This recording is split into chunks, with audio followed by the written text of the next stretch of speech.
Hello my dears, welcome back. ഇന്ന് ഞാൻ നിങ്ങളോട് ഷെയർ ചെയ്യാൻ പോകുന്ന കാര്യം എന്ന് പറയുന്നത് എൻ്റെ വെരി പേഴ്സണൽ എക്സ്പീരിയൻസ് ആണ്.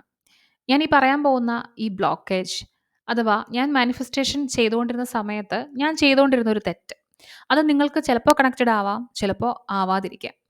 പക്ഷേ ഞാൻ പറയുന്നത് എൻ്റെ പേഴ്സണൽ ആയിട്ടുള്ള ഒരു എക്സ്പീരിയൻസ് ആണ്. ഇത് നിങ്ങളും ചെയ്തുകൊണ്ടിരിക്കുന്നുണ്ടെങ്കിൽ മേ ബി ഈ ഒരു അവസരം കൊണ്ട് നിങ്ങൾക്കിത് തിരുത്താൻ പറ്റിയേക്കാം. ഇനി അതൊരു തെറ്റല്ല എന്ന് തോന്നുന്നവർ കണ്ടിന്യൂ ചെയ്തോളുക. എനിവേ ഞാൻ പറയുന്നത് എൻ്റെ എക്സ്പീരിയൻസ് ആണ്. സോ ദയവ് ജഡ്ജ് ചെയ്യാൻ വരരുത്. ഓക്കെ. അപ്പോൾ ഞാനിന്ന് എക്സ്പ്രസ് ചെയ്യാൻ പോകുന്ന ഒരു കാര്യം എന്ന് പറയുന്നത് ഞാൻ ഇനീഷ്യൽ സ്റ്റേജിൽ മാനിഫെസ്റ്റേഷനൊക്കെ സ്റ്റാർട്ട് ചെയ്ത സമയത്ത് എലോങ് കുറച്ച് വർഷങ്ങളോളം ഈ ഒരു കാര്യം എൻ്റെ കൂട്ടത്തിൽ തന്നെ ചെയ്യുന്നുണ്ടായിരുന്നു. ഞാൻ സ്ക്രിപ്റ്റിംഗ് ചെയ്യുന്നുണ്ടായിരുന്നു, ഫ്യൂച്ചർ ജേർണലിംഗ് ചെയ്യുന്നുണ്ടായിരുന്നു. അതിൻ്റെ കൂടെ തന്നെ ഞാൻ ചെയ്തിരുന്ന ഒരു കാര്യമായിരുന്നു, ഞാൻ കീപ്പ് ചെയ്തുകൊണ്ടിരുന്ന ഒരു കാര്യമായിരുന്നു ഡയറി റൈറ്റിംഗ്. അതുപോലെ തന്നെ എൻ്റെ ഓൾഡ് ഡയറീസ് എല്ലാം തന്നെ ഞാൻ എൻ്റെ കയ്യിൽ തന്നെ സൂക്ഷിച്ചിട്ടുണ്ടായിരുന്നു. എല്ലാ ദിവസവും ഡയറി എഴുതുന്നൊരു ശീലം എനിക്കുണ്ടായിരുന്നു. ഈവൻ എല്ലാ ദിവസവും എഴുതിയില്ലെങ്കിൽ പോലും എനിക്ക് എന്തെങ്കിലും പെയിൻഫുൾ ആയിട്ടുള്ള കാര്യങ്ങളൊക്കെ വരുന്ന ദിവസം, അല്ലെങ്കിൽ എന്നെ ചിലപ്പോൾ എക്സൈറ്റഡ് ആക്കുന്ന എന്തെങ്കിലും കാര്യങ്ങളുള്ള ദിവസമൊക്കെ ഞാൻ എൻ്റെ ഡയറിയിൽ അത് എഴുതി വെക്കാറുണ്ടായിരുന്നു. ഞാൻ ചിന്തിച്ചുകൊണ്ടിരുന്നത് അതൊരു ഓർമ്മ പുതുക്കലായിരിക്കുമല്ലോ. മേ ബി ഞാൻ ചില ഡേറ്റുകൾ മറന്നുപോയാൽ, അല്ലെങ്കിൽ ചില ഇൻസിഡൻസ് ഒക്കെ മറന്നുപോയാൽ അത് പിന്നീട് എനിക്കൊരു ഹെൽപ്പ് ആവുമല്ലോ. ഇത് നോക്കുമ്പോൾ എനിക്ക് എല്ലാം മനസ്സിലാവുമല്ലോ എന്നൊക്കെ ഞാൻ ഇങ്ങനെ ചിന്തിച്ചിട്ടാണ് ഈ ഡയറിയൊക്കെ എഴുതിക്കൊണ്ടിരുന്നത്. അതിനേക്കാളും എൻ്റെ മനസ്സിലുള്ള ഭാരങ്ങൾ മേ ബി അത് മറ്റൊരാളോട് ഷെയർ ചെയ്യാൻ എനിക്ക് താല്പര്യമില്ലാത്ത കാര്യങ്ങളായിരിക്കും. അത് വേറൊരാൾക്ക് പറഞ്ഞാൽ മനസ്സിലാവാത്ത ഒരു കാര്യമായിരിക്കും. നമ്മൾ പറയുന്ന എല്ലാ കാര്യങ്ങളും എല്ലാവർക്കും മനസ്സിലാവണമെന്നില്ലല്ലോ. അതുകൊണ്ട് അങ്ങനെയുള്ളൊരു കാര്യമായിരിക്കും. അത് ഞാൻ എൻ്റെ ഡയറിയിലായിരുന്നു എഴുതി വെച്ചുകൊണ്ടിരുന്നത്. സത്യം പറയുകയാണെങ്കിൽ ഈ ഡയറി റൈറ്റിംഗ് എന്ന് പറയുന്നത് എൻ്റെ ഒരു ഹാബിറ്റ് ആയിരുന്നു. ഒരു ദിവസം തീരുമ്പോൾ ഞാൻ ലാസ്റ്റ് ചിന്തിക്കുന്നത് ഡയറി എഴുതുന്നതിനെക്കുറിച്ചാണ്. ഡയറി എഴുതിയിട്ട് ഉറങ്ങുക എന്നുള്ളതായിരുന്നു എൻ്റെ ഒരു ഹാബിറ്റ് എന്ന് പറയുന്നത്. എൻ്റെ ഹൃദയത്തിലുള്ളതെല്ലാം ഞാൻ അതിലേക്ക് പകർത്തിയിരുന്നു എന്ന് വേണമെങ്കിൽ പറയാം. അന്ന് നടന്ന എല്ലാ കാര്യങ്ങളും, എന്നോട് സംസാരിച്ചവർ, എന്നെ ഹേർട്ട് ചെയ്തവർ, എനിക്ക് ആ സമയത്ത് എങ്ങനെയാണ് ഫീൽ ചെയ്തത്, എങ്ങനെയാണ് ലൈഫ് എന്നോട് ഇത്ര അൺഫെയർ ആയിരിക്കുന്നത് മുതലായ ഒരുപാട് കാര്യങ്ങൾ. അതായത് എ എല്ലാ പെയിനിൻ്റെയും, എല്ലാ വേദനകളുടെയും ഡീറ്റെയിൽസ്, എൻ്റെ സ്ട്രഗിൾസ്, എൻ്റെ ഡിസപ്പോയിൻറ്റ്മെൻറ്റ്സ് എല്ലാം തന്നെ ഇതിൽ എഴുതുമായിരുന്നു. അതുപോലെ തന്നെ സന്തോഷം വരുമ്പോൾ അതും ഞാൻ എഴുതുമായിരുന്നു. ആ ഒരു സമയത്ത് എനിക്ക് ഫീൽ ചെയ്തുകൊണ്ടിരുന്നതെന്ന് പറഞ്ഞു കഴിഞ്ഞാൽ, എന്തോ ഒരു റിലീഫാണ്. ഇങ്ങനെ എൻ്റെ ഹൃദയം ഒരു പേപ്പറിലേക്ക് പകർത്തുന്നത് പോലെ എനിക്കൊരു ഹെവിനെസ് ഒക്കെ കുറയുന്ന ഒരു ഫീലായിരുന്നു എനിക്കുണ്ടായിരുന്നത്. പക്ഷേ ഞാൻ റിയലൈസ് ചെയ്യാതിരുന്ന ഒരു കാര്യമുണ്ട്. ഞാൻ എൻ്റെ ആ ഒരു പെയിനിനെ അവിടെ സ്റ്റോർ ചെയ്യാന്നുള്ള കാര്യം. എൻ്റെ ഡയറിയിലെ ഓരോ പേജും നോക്കുമ്പോൾ ഞാൻ അനുഭവിച്ച ഓരോ സഫറിങ്ങിൻ്റെ ഫോട്ടോഗ്രാഫ് പോലെയായിരുന്നു. ഞാൻ പിന്നീട് എപ്പോഴെങ്കിലും അത് തിരിച്ചു നോക്കുമ്പോൾ ആ വേർഡ്സൊക്കെ വായിക്കുമ്പോൾ സെയിം പെയിൻ, സെയിം ദേഷ്യം, അതേ ആ ഒരു ചതിക്കപ്പെട്ടതിൻ്റെ ആ ഒരു വേദന ഒക്കെ ചെറിയ ചെറിയ കാര്യങ്ങളായിരിക്കും കേട്ടോ. ചിലപ്പം ചില ഫ്രണ്ട്സ് നമ്മളെ ഇപ്പം എല്ലാ ഫ്രണ്ട്സും ഒരുപോലെയല്ല. നമ്മളെക്കൊണ്ട് അവർക്കെന്തെങ്കിലും പ്രയോജനമുണ്ട്. അതുകൊണ്ട് മാത്രം ഫ്രണ്ട്സ് ആണെന്ന് ആക്ട് ചെയ്യുന്ന കുറച്ച് ആൾക്കാരുണ്ടായിരിക്കും. മേ ബി ഇവരെയൊക്കെ കുറച്ച് കഴിയുമ്പോൾ മറന്നു പോയിട്ടുണ്ടാവും. അല്ലെങ്കിൽ അവർ ചെയ്തതൊക്കെ മറന്നു പോയിട്ടുണ്ടാവും. ആ ഒരു ഇന്റൻസിറ്റിയിലൊന്നും ഓർക്കുന്നില്ലായിരിക്കും. പക്ഷേ ഈ ഡയറി എടുത്ത് തിരിച്ച് നോക്കുമ്പോഴായിരിക്കും ഇതൊക്കെ ഓർക്കുന്നത്.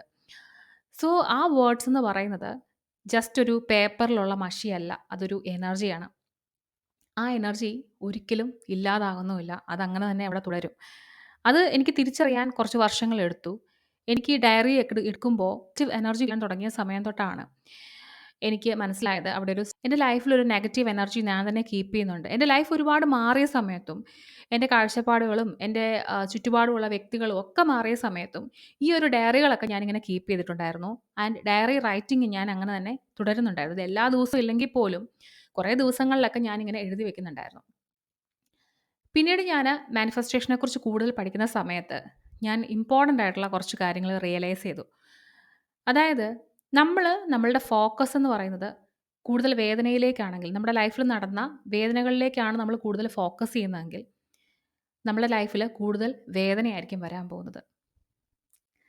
നമ്മളുടെ മുറിവുകൾ വീണ്ടും നമ്മൾ കുത്തി നോവിച്ചുകൊണ്ടിരുന്നാൽ നമ്മളുടെ ലൈഫിലുണ്ടാവുന്ന അതൊരു ബ്ലോക്കേജ് തന്നെയായിരിക്കും. അതായത് ഹീലിംഗ് പർപ്പസ് നമ്മൾ ബ്ലോക്ക് ചെയ്യാണ് ചെയ്യുന്നത്. നമ്മളെ കയ്യിലൊരു മുറിവുണ്ട്. നമ്മളെല്ലാ ദിവസവും അത് കരിയാൻ സമ്മതിക്കാതെ അതിനിട്ട് കുത്തിക്കൊണ്ടിരിക്കുകയാണെങ്കിൽ അതെന്ത് ചെയ്യും? ഹീലാവില്ല അല്ലേ? എന്ന് പറഞ്ഞതുപോലെ നമ്മളുടെ ഉള്ളിൽ കിടക്കുന്ന മുറിവുകളെ ഹീലാവാൻ സമ്മതിക്കാതെ നമ്മളത് റിപ്പീറ്റ് ചെയ്തുകൊണ്ടിരിക്കുകയാണ്. ആൻഡ് ഫോർഗീവ്നെസ് എന്ന് പറയുന്നത് വളരെ ഇമ്പോർട്ടൻ്റ് ആയിട്ടുള്ള ഒരു കാര്യമാണ് മാനിഫെസ്റ്റേഷനിൽ. അപ്പോൾ ഞാനിനി ഫോർഗീവ് ചെയ്ത കാര്യങ്ങളാണെങ്കിൽ പോലും വീണ്ടും അത് കാണുമ്പോൾ, അല്ലെങ്കിൽ ആ ഒരു എനർജി അവിടെ ഇരിക്കുമ്പോൾ ഒരു അൺഫോർഗീവ്നെസ് എന്ന് പറഞ്ഞ സ്റ്റേറ്റിലേക്ക് പോകുന്നതായിട്ട് എനിക്ക് മനസ്സിലായിട്ടുണ്ടായിരുന്നു. അതും എൻ്റെ ഡ്രീംസിനെ ഡിലേ ചെയ്യുമെന്ന് ഞാൻ മനസ്സിലാക്കി. സോ ഞാൻ പറയുന്നത് ഡയറി എഴുതുന്നത് എല്ലാവരുടെയും തെറ്റാണ് എന്നൊന്നും അല്ല. ഇങ്ങനെയൊക്കെയുള്ള ഡയറി റൈറ്റിംഗ്, അതായത് ഞാൻ ചെയ്തുകൊണ്ടിരുന്ന രീതിയിലുള്ള ഡയറി റൈറ്റിംഗ് എന്നെ ഒരു രീതിയിലും വളരാൻ അനുവദിക്കുന്നില്ല എന്നുള്ള കാര്യം എനിക്ക് മനസ്സിലായി. എന്നെ നല്ല രീതിയിൽ അത് വലിച്ചു താഴേക്കിടുന്നുണ്ട് എന്നുള്ള കാര്യം എനിക്ക് മനസ്സിലായി. നമ്മളെപ്പോഴും നമ്മുടെ പാസ്റ്റിൽ ഹോൾഡ് ചെയ്തിരുന്നു കഴിഞ്ഞാൽ നമ്മളുടെ ഫ്യൂച്ചറിനെ ക്രിയേറ്റ് ചെയ്യാൻ നമുക്കൊരിക്കലും പറ്റില്ല. ഇത് തന്നെയായിരുന്നു ഞാൻ ഡയറിയിൽ എഴുതിക്കൊണ്ടിരുന്നത്.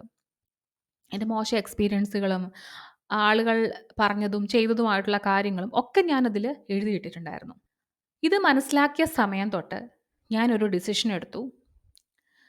ഞാന് എൻ്റെ ഈ പെയിൻഫുൾ ആയിട്ടുള്ള കാര്യങ്ങൾ എഴുതുന്നത് നിർത്താം എന്നുള്ളതാണ്.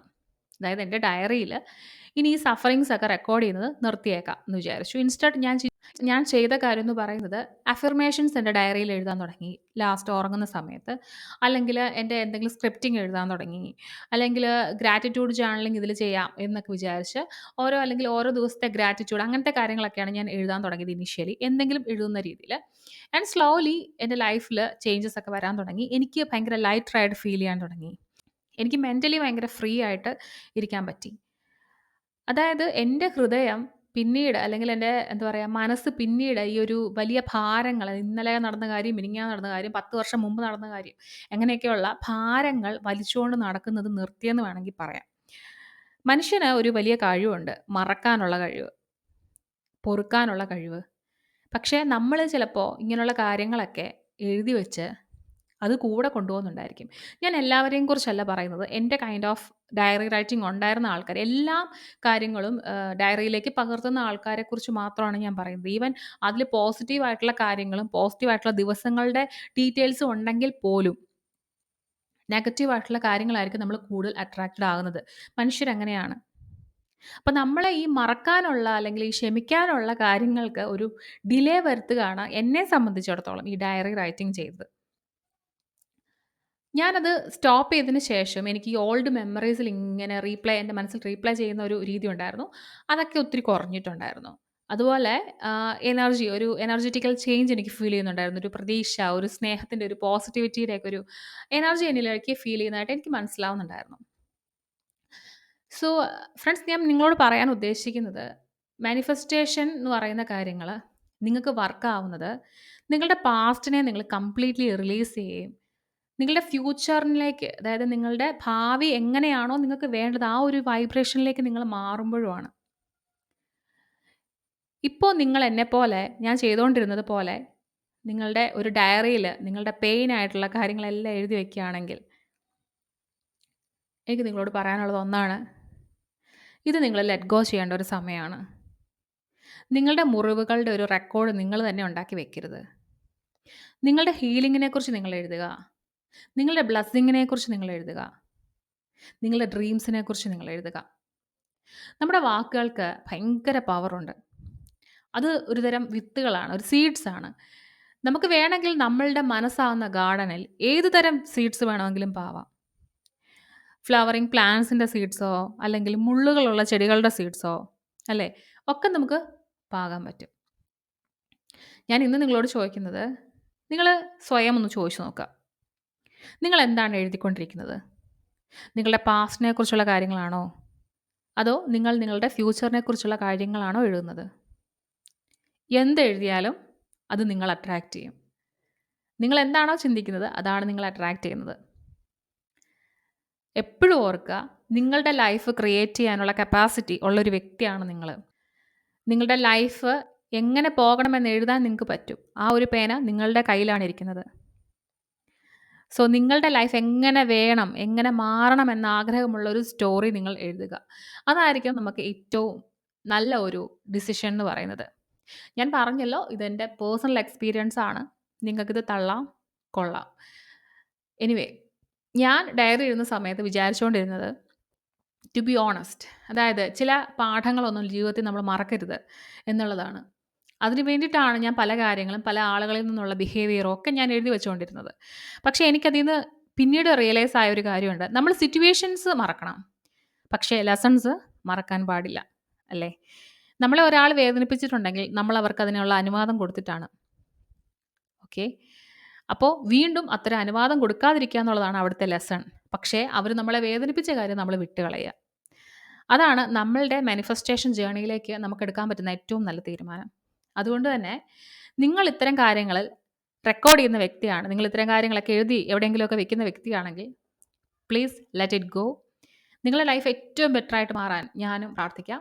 Thank you so much for watching. മറ്റൊരു വീഡിയോയിൽ വീണ്ടും കാണാം. ബൈ.